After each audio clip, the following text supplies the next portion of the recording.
Look what you're doing, I'm serving like pizza. I got the ice, Italian reach. Bitch, I'm a family man like I'm P. These niggas be shortstops. Derek Jeter, knock a nigga out like I'm Vegeta. Yo, what's good, YouTube? It's your boy Raw, and I'm back with another YouTube video for y'all today, man.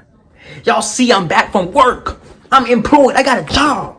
I got a job. I'm working. I'm out here getting money. And hey, man, and that's why I haven't been producing videos like y'all want me to, or even I want myself to, because my work schedule is very inconsistent.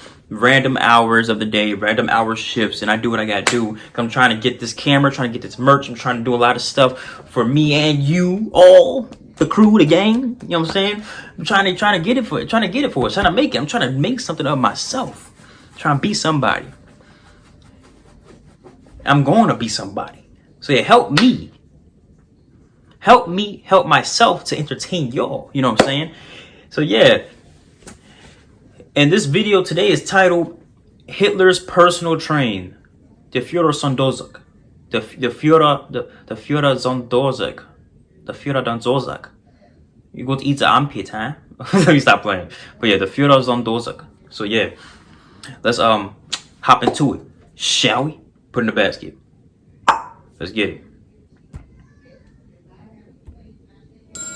Hitler's personal train, the Führersonderzug. The Führersonderzug. During Hitler's occupation of Europe in World War II, Hitler needed a way to travel the continent and a headquarters that was constantly on the move. His answer? A train. Hitler first started using his personal train. I mean, can a train get blown up? After commissioning several coaches between 1937 and 1939 that were made from welded steel, and each weighing over 60 tons. A few months later, in August, the German railway authorities, the Reichsbahn, christened the wartime version of the train as Führer Hauptquartier, or Führer's Headquarters, later codenamed America.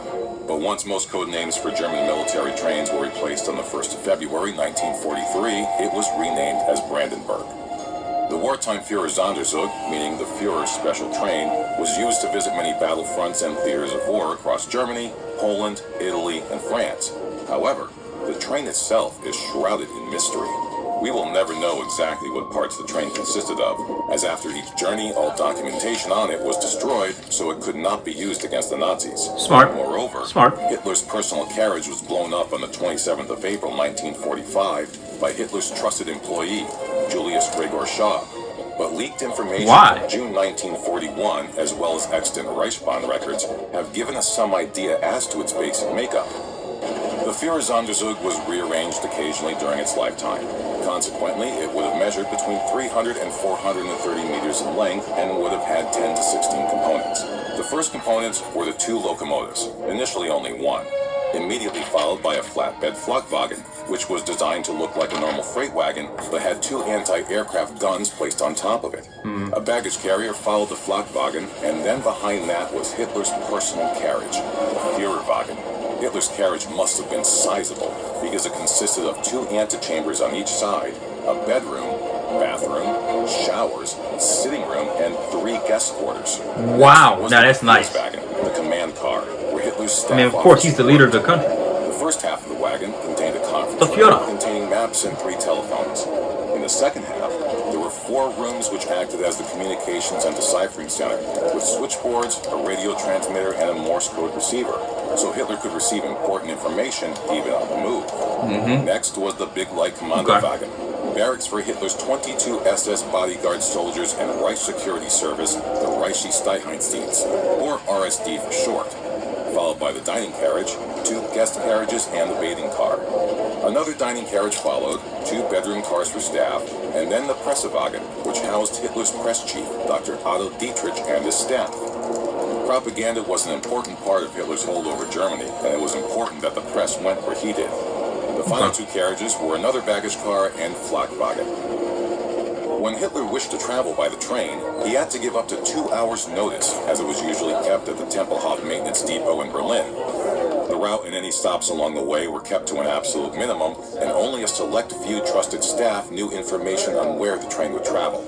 Policemen would be sent to patrol small portions of the track so as to thwart any assassination attempts, like blowing up the train by the Allies or anyone else.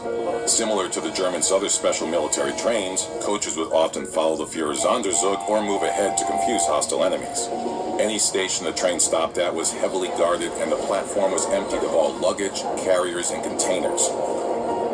Railway police guarded all entrances and exits, and Hitler's RSD commander, Johann Rottenhuber, was automatic head of railway police for the duration of the journey. Before each journey, the Führersonderzug was carefully swept for explosives or concealed weapons, and at the end, every account of the journey, from notes to written orders, timetables, and documents, were burned, collected, counted, and destroyed to hide the train's journey history. Hitler's routine on the train consisted of consulting with his advisors at 10 o'clock in the morning in his Befehlswagen. Most of the rest of the day he spent supervising the ongoing work of his passenger employees. Few of his orders survived, but we do know he had a strict policy against smoking inside the carriages. From 1939 to 1940, if we can agree on one thing, no smoking. The train during stops. Greeting and saluting his crowds of supporters, it proved an effective way of bolstering his cult of personality across Germany. On the other hand, there was little Hitler's RSD could do if an assassin were to emerge from the sea of hands and aim a gun or lob a grenade through the window. Consequently, this practice was phased out, and he kept the curtains of his car drawn during the end stages of the war. In this way, the curtains were also closed over the countless Jews being deported to his concentration camps and the bleak ruins of Germany's once proud infrastructure leveled by Allied bombing. By the end of the Balkans campaign in 1941, the train was no longer classed as Hitler's mobile headquarters, although he continued to use it extensively to travel across Germany and to his multiple headquarters throughout the rest of the war. Whenever Hitler went on his private train, his car and plane would follow close behind, ready to whisk the Führer away at a moment's notice. On the 24th of October, 1940, after an unproductive meeting with the Spanish General Franco at Andaye the previous day, Hitler traveled to Montreux railway station to meet the French Marshal Pétain. It was in the dining car of the Führersonderzug that the Führer and Pétain first verbally discussed a state collaboration between Vichy France and Nazi Germany. Pétain announced his collaboration to the French public 6 days later.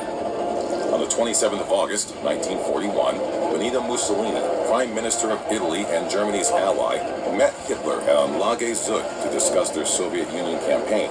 Both men traveled by train. Their Soviet Union campaign. What did Italy do in Eastern Front? 30 kilometers from each other. Let me know down below. Completed by hundreds of Polish concentration camp workers that summer. Because I didn't know they were there. They fit the special trains and could be sealed in case of attack. Hitler's Führersonderzug was parked in the Streifshof tunnel and Mussolini's in the Steppena. And Hitler never once left the train. Each of the tunnels were 480 meters in length, 8.3 meters wide, and 12 meters high. They were reinforced with 2 meters of solid concrete, with the aim being to resist heavy aerial bombardment until support arrived.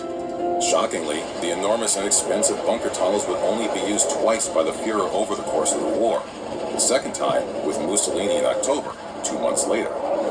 There were multiple attempts on Hitler's life throughout the war, but one that never made it off the planning board was the British idea to bomb the Führersonderzug.